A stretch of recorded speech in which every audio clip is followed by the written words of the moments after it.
Hi. Independence Day. Happy Independence Day ato.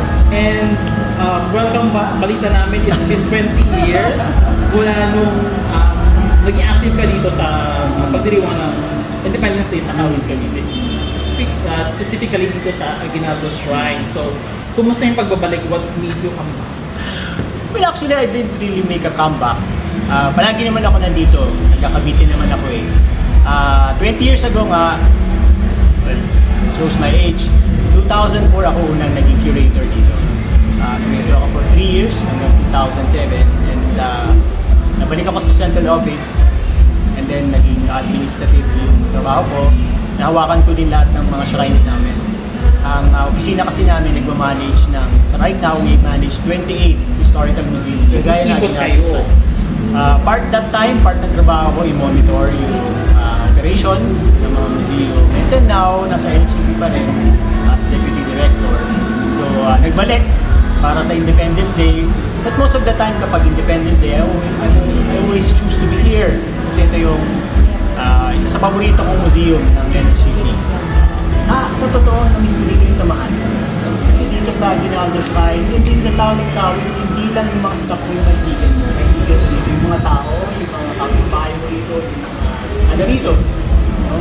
Yung mga tumutulong sa pag-organisa ng mga event. Sila mismo. Ano yan? May tinatawag dito sa Cavite na communal system. Hindi mo kailangan bayaran.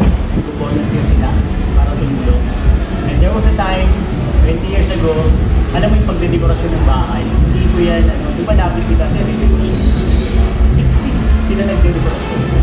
I think it's part of the tradition na nandito. Yung ball pa sa Aguinaldo. Every June 12, bago pa siya naging official holiday, naman, hindi pa yan official holiday before. Nung naging official holiday, before siya maging official holiday, yung mga kitirahan, talagang unang kami dito para mag-celebrate yung dekorasyon ng June 12. Nag-issue dito ba yung pag-tour? Kasi kanina nag-tour nyo yung mga taga-unang siguro.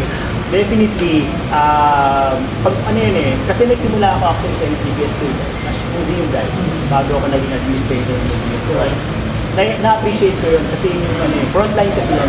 I love to interact sa mga tao. So, na-miss ko rin, mabuti natatandaan ko pa yung laman ng bahay. And mayroon naman na makalimutan na dito sa kanila. So, ano po yung pinaka-favorite spot nyo dito sa Aguinaldo Shrine? Well, of course, I would say yung favorite part ko dito, of course, yung pinakaharapan, yung balkonahe is iconic yun. Iconic siya na balcony, pero gusto ko rin, no, kagaya ng binanggit ko kanina, hindi naman talaga siya balcony dito tayo na pinayong yung sarili natin. Pero once you look at the balcony, hindi lang siya iconic, symbol na rin talaga siya. Yes. If you look at the symbol, yung seal, yung provincial seal ng Cavite, siya na naka-feature. So parang ganito lang siya noon, Yeah, bahay lang siya, simple lang siya. Yun yung pinaka-iconic sa akin because it symbolizes the province, it symbolizes the Philippines. Coming from pandemic, people are excited. I would also say na may heightened nationalism this year. The last few years, nararamdaman ko yan hindi lang dito sa event. Kasi trabaho din ng opisina namin magkaroon ng mga commemorative events. And most of the time, the speeches are focusing more on nationalism. On the love of country and protecting our sovereignty and territory.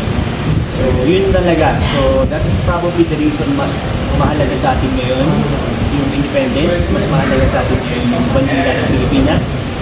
Kasi, may what is happening. Yes. Ilang taon natin yung ginagawa, so what's your expectations?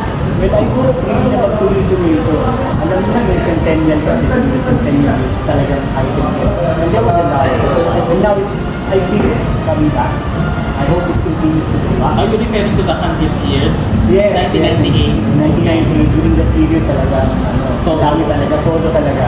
So, there were times na may dinaglang, pero tuloy-tuloy, yung tradition din na mawawala, talagang celebrate. But the participation, I think, also with the help of social media, minsan kahit hindi mo lang sila physically dito, but they are viewing online. You don't want to measure, later mo lang measure, mag-iwan mo tama pa. So, I'm happy na gano'n. Sana magtuloy-tuloy.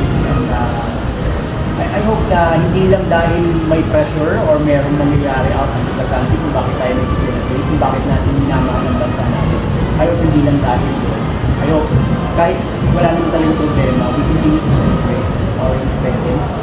We fight for not only our fight for the betterment of Cavite. Thank you so much.